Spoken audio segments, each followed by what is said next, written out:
서열이 문답 이제 6번째 시간입니다. 오늘은 이제 인간론에 대해서 보려고 합니다.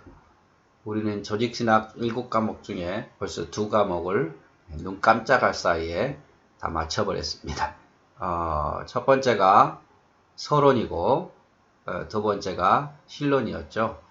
서론은 조직신학에 관련된 어떤 1번부터 3강까지, 그리고 이제 실론은 하나님에 대해서, 성부 하나님에 대해서, 이제 인간론은 우리 인간에 대해서, 인간이 어떻게 창조되었고, 그리고 어떻게 타락해서 어떤 결과를 미쳤는가에 대한 것에 대해서 살펴보려고 합니다.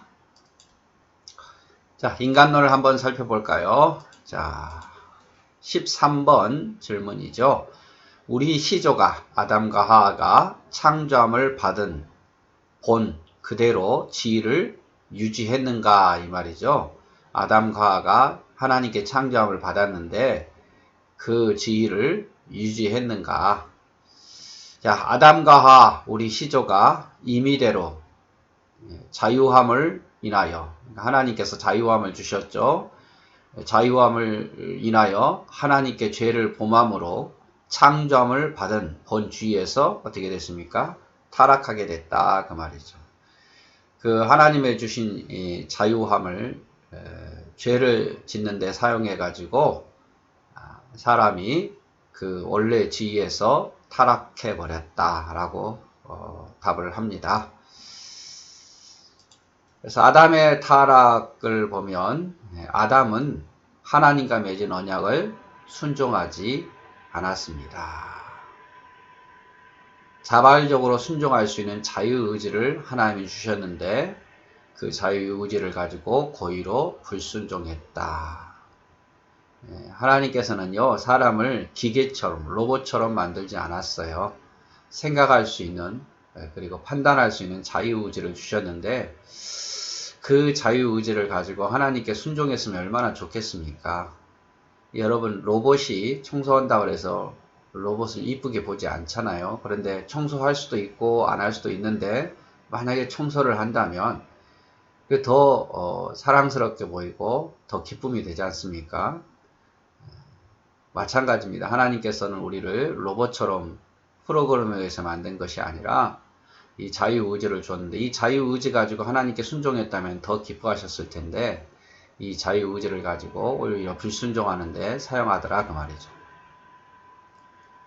그래서 여기서 이제 질문이 나올 수도 있죠. 아담이 타락했는데 그러면 하나님 그걸 몰랐냐 그 말이죠. 작정하실 때 하나님은 아담이 타락하는 것을 몰랐을까?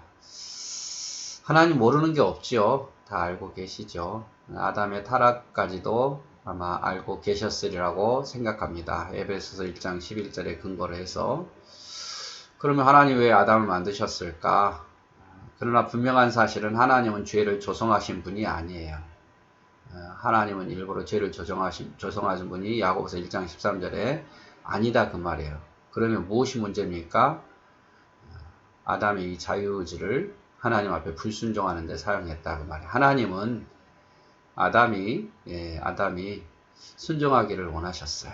그래서 이 문제도 결코 신학적인 문제로 사람의 생각으로 참 이해하기 쉽지는 않는 부분이에요. 그러나 하나님 하나도 모른다.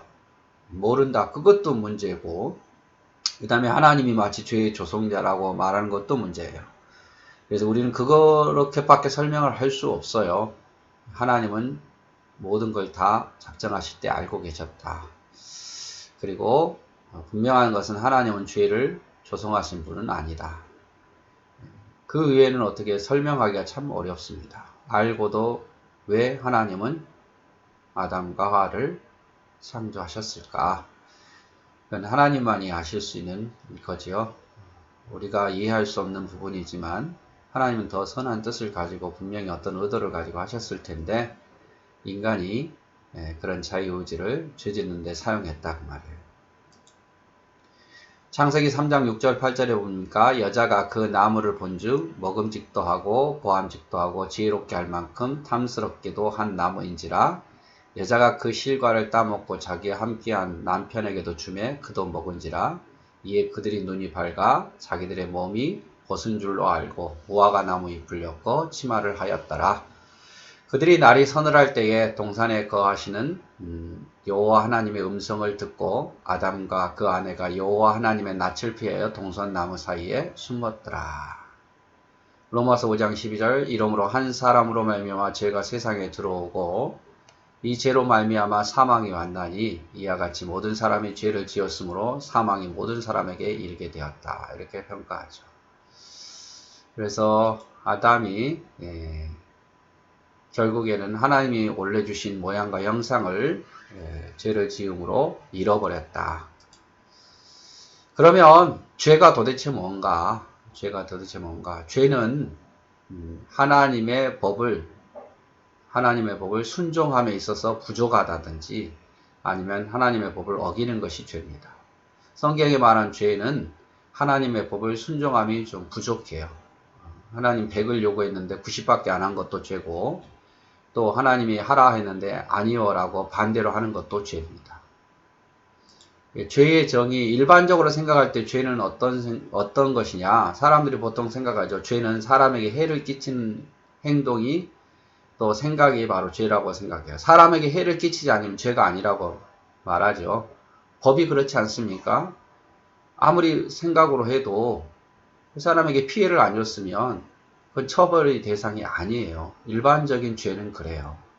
사람에게 해를 끼치는 경우, 어떤 언어 폭력이 됐든 뭐가 됐든 그 사람에게 피해를 주는 건 죄가 되지만 피해를 안 주면 죄가 안 돼요. 그러나 성경은 뭐라고 말합니까? 성경의 정의는 하나님의 율법을 조금이라도 부족하게 지키는 것. 100개 중에 하나라도 못 지키면 그게 죄고, 그 법을 어기는 것, 하나님의 말씀을 어기는 것도 죄예요. 예를 들어서 우리가 기도하지 않는다. 여러분, 사람들은 기도하지 않는 것을 죄라고 여기지 않아요. 그건 법적으로 처벌할 수 없는 거예요. 그러나 하나님 앞에서는 죄라 그 말이에요. 왜? 하나님이 기도하라고 했으니까. 기도를 10번 많이 해야 되는데 항상 기도하라는데 항상 기도하지 않는 것도 죄입니다. 부족하게 하는 거나 그 법을 어기는 것이 다 죄예요. 그리고 이렇게 불순종의 대상이 온 우주의 하나님, 창조주 하나님이기 때문에 그에 대한 대가, 죄를 지은 대가는 영원한 형벌이 마땅하다 그 말이에요. 사람이 말하는 보통 죄의 정의하고 또 성경이 말하는 죄의 정의가 좀 다릅니다. 우리는 사람이 말한 죄를 가지고 성경이 말한 죄라고 많이 생각해요. 그래서 생각으로 지은 것도 죄가 아니라고 생각하고, 순종하지 않고 또 기도하지 않고 또 하나님께 드리지 않는 것도 다 죄라고 여기지 않아요. 그러나 분명히 기억하십시오. 죄는, 성경이 말한 죄는 하나님의 율법을 조금이라도 부족하게 지킨다든지 그 법을 어기는 것이 죄입니다. 그래서 죄에서 벗어날 수가 없는 거예요. 야고보서 4장 17절에 보면 이러므로 사람이 선을 행할 줄 알고도 행하지 않는다면 죄다.